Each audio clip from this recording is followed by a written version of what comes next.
In the 90s, I worked as an innovator at Motorola, one of the greatest companies in the world. We brought cell phones, microprocessors, and lithium-ion batteries to the world. And as an innovator, and in a company like Motorola, we used to try and forecast what was the next big thing which was going to happen. We had to figure out what new technologies, what new products, what new businesses were going to be out there next. And when we forecasted what was going to happen, and we forecasted when it's going to happen, what we found again and again, that we nailed it on what was going to happen. But we missed on when. Again and again, we thought things would happen sooner, but it took a lot longer to happen. Fast forward one decade into the last decade that we are living in, and here I worked with big corporations as a consultant, as an innovator, and helping them innovate. And again, we tried to forecast what was going to happen and when it was going to happen. And in this case, repeatedly, whatever we forecasted, what was going to happen, happened exactly when we predicted it was going to happen. And this brings us back right now. For the first time, whatever we are forecasting as to what's going to happen is not exactly what's happening. It looks very different. And even more difficult, when is it going to happen? It's happening much sooner. And so in this world that we are in now, how do companies, corporations, innovators stay ahead and not be disrupted? It took about 70 years for Motorola to disappear. It took about 20, 30 years for Nokia and BlackBerry to disappear. We've already seen Airbnb begin to displace hospitality. We've seen Uber displace taxis. We're seeing Netflix disrupt the cable industry. And the players are coming from somewhere else, and we don't know where they come from. And we don't know how quickly they're going to basically change the game.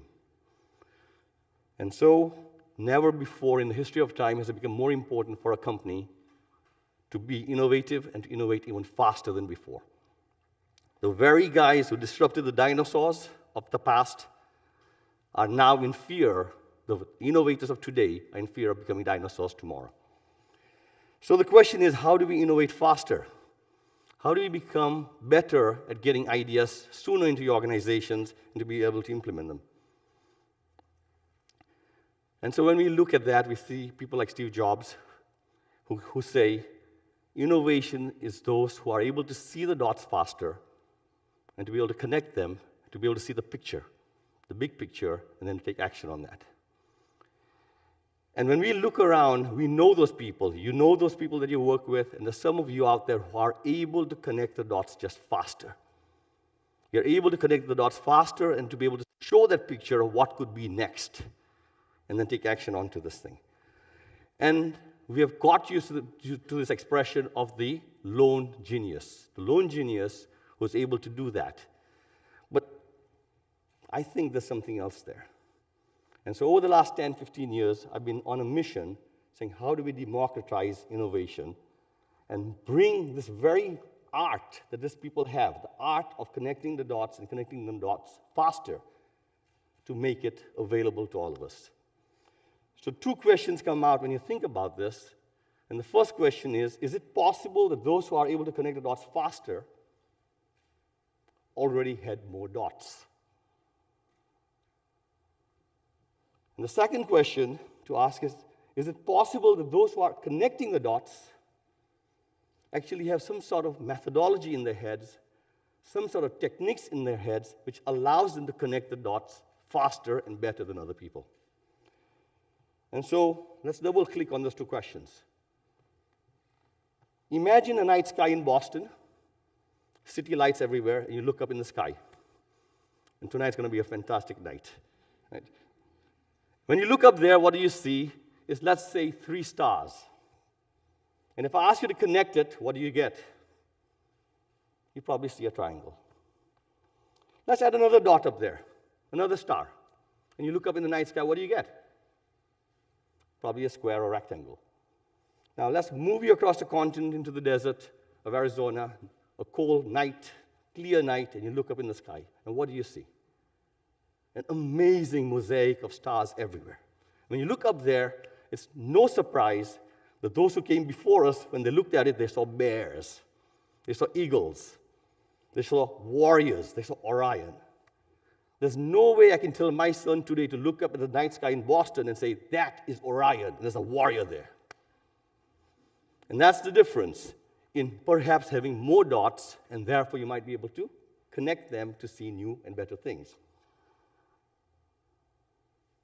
The next part of the story then is connecting the dots. So let's go back into Boston, and I ask you, let's look back in the night sky at the 4 stars. And the first set of connections you came up with was probably a square. Let me ask you to try it one more time. Connect it in a different way. And when you do that, I'm going to assume that you saw something different than just a rectangle. Now, let me be hard and ask you, no, do it one more time. Do it one more time. And if I ask you another time, you'll see there's some sort of change from that boring rectangle that you came up with. Something better, something different, and eventually doesn't look like the same thing as the person next to you. And so in there, as you did that exercise, you started breaking some rules, some orthodoxies, that dots don't need to be connected as a straight line. Dots can be connected perhaps diagonally. Perhaps the line could be curved. Perhaps you could add some more dots in there. And as you go through that exercise, you suddenly realize that perhaps if you had more dots, if you had better dots than people around you, then you might be able to create better pictures. And if you had the same dots as everybody else, and you had the resilience to try and connect them and reconnect them and reconnect them, and one more time, reconnect them in a different way, then perhaps you will be able to come up with something that's different and better than the person sitting next to you. And that's, in simplicity, the whole big idea. Then how can we increase the innovation quotient? How do we move from an art called innovation into a science and make everybody innovate like a genius? So we ran an audacious experiment. This is audacious. We met with 60 companies, 60 Fortune 500 companies, and the senior level executives, and we said, we can help you identify your next big future for where you're going to grow. And they said, yeah, right. And he said, and just to make it even harder, we're going to do it with 25 students who know nothing about your industry, who know nothing about what your products are, and they probably don't even have the knowledge about your marketing, your manufacturing, or your engineering. What are the odds of success? And you can imagine the CEOs of those companies raising their eyebrows. And we work with companies, Alibaba in China, Lufthansa in Germany, Johnson Controls in Milwaukee, Natura in Brazil, just to make sure this experiment could be tested around the world. So we formed the teams. The CEOs agreed to do the project. 60 companies at the same time, all across the world. And the team started working on it. And the first thing those teams were supposed to do is get more dots. Simple as that. And they started brainstorming. And you guys have all heard about the word brainstorming, right? Everybody does brainstorming. Whatever's in your head, write it on a Post-it. Well, unfortunately, if what's in your head is 3 dots, well, guess what? You're not going to get a lot of dots out of that person. And so, first thing we said is to go ahead, get those dots out. And when the teams looked at that, they said, this is not going to work for us. We don't know much about this industry. And they said, okay, now let's put some madness, remove the madness and put some science into this thing. Let's go talk to people inside the company, in manufacturing, in marketing, in sales, in the different areas of the company, and go get more dots. The students did that. And boy, did they feel proud, because their night sky, which looked like Boston, had suddenly turned into something which might be in Iowa, not Arizona yet. Right? And they're pretty proud of what they had done. And they said, we're done. I think we can now connect the dots. They said, we've got to work a little harder. Let us talk to the customers. Let's look at the suppliers. Let's look at the channels and everywhere else. And they did that. And again, they're feeling good now. They're saying, we feel pretty smart about this thing. And I said, can we start connecting the dots? And it's like, you got to work harder. I said, let's go look at the competitors. Let's look at the substitutes. And let's look all the way around the ecosystem. I said, seriously? More work? And I said, yes, more work. Let's go get more dots. And they did that also. And then the last place we looked for dots was in the past and in the future. This is something we used to do at Motorola all the time. We used to watch Star Trek. And from Star Trek, we got ideas of Star Tech, the phone, the doors which open by themselves, the RFIDs. And all those ideas came from science fiction. And we said, go get ideas from science fiction also. And they got more dots, at which point they were saying, what are we going to do with all these dots? Looks like Arizona night sky now. And their head's about to explode, too many dots, right? So then we said, let's group those dots together in some sort of structure of dots of marketing, dots of channels, dots of products, dots of business models, dots of technology.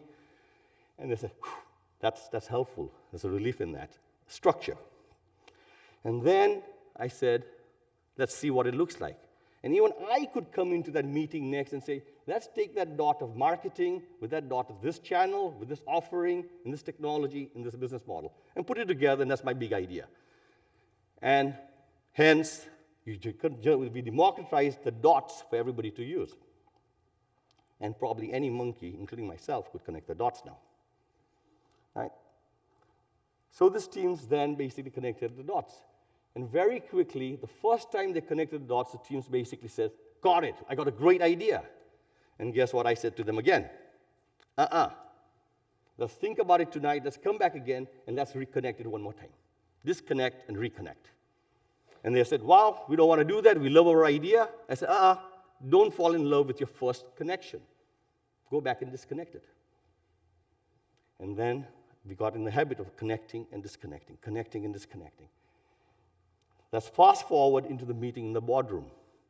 Across the world, 60 companies, presentations are going in the boardroom.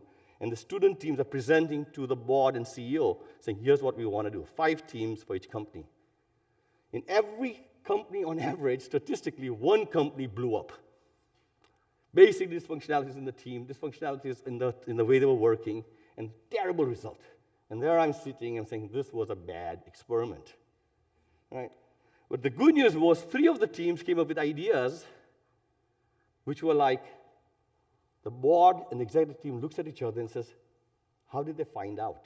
How did they know we were working on those ideas? How did they know that we've been talking about that? And as a result, they said, we better start moving quickly, because if a bunch of students can come up with this thing, then so can our competitors. And then the one team just gets up there and basically hits the ball right out of the ballpark. And the CEO looks at it and says, wow, that's an amazing idea. We need to work on this. My company's not even organized to chase after this. We have to talk more, but this is the one which will change the game. So the message I want to send over here in this conversation is, we took 60 companies which are completely different across the globe in different industries. We took 300 student teams, and on each team, 5 students, 1,500 students, and we basically says, guys, go out there and get more dots. And if you work hard on it, and if you get more dots than everybody else, you might be able to make a better picture than everybody else. And then don't rush into connecting the dots. Connect, reconnect, reconnect, and you'll probably come up with something else. And that was the declaration of a victory on that. Now I want to bring it back to you. All of you have heard of that person who was taking a shower and then jumps out and says, I got my idea taking a shower. You know that person. There's a person out there who was driving his car to work, and on the way to work, he came up with that eureka. And he said, yep, on the way to work. Or there's another friend of yours who actually was sitting at breakfast and wrote his idea on a napkin. My goodness, aren't those geniuses? The reality is, all those geniuses have been working 3 months before that very, very, very hard, getting more dots. And those dots are in their head shaking around, just shaking around, not knowing when and how they're going to connect perfectly in a way that when they do get together, you say, eureka. And so from now on, whenever you hear somebody says, I got my eureka, be clear, it wasn't easy. It was a hard work to get more dots, and it's even harder to be able to connect and reconnect to be able to get your big ideas. So with that, what I would like to ask you to think about is, as you talk to your kids, As you talk to your teams, as you even look at yourself and look at your companies, the question is, are you guys working hard to get more dots? And are you building the resilience and the patience and the persistence to be able to connect the dots and unconnect it and reconnect it and reconnect it and unconnect it? And when everybody else stops, you do it one more time to find a solution that wows customers, makes competitors say, I can't copy, and the executive team says, we have to make it a real thing. Thank you very much.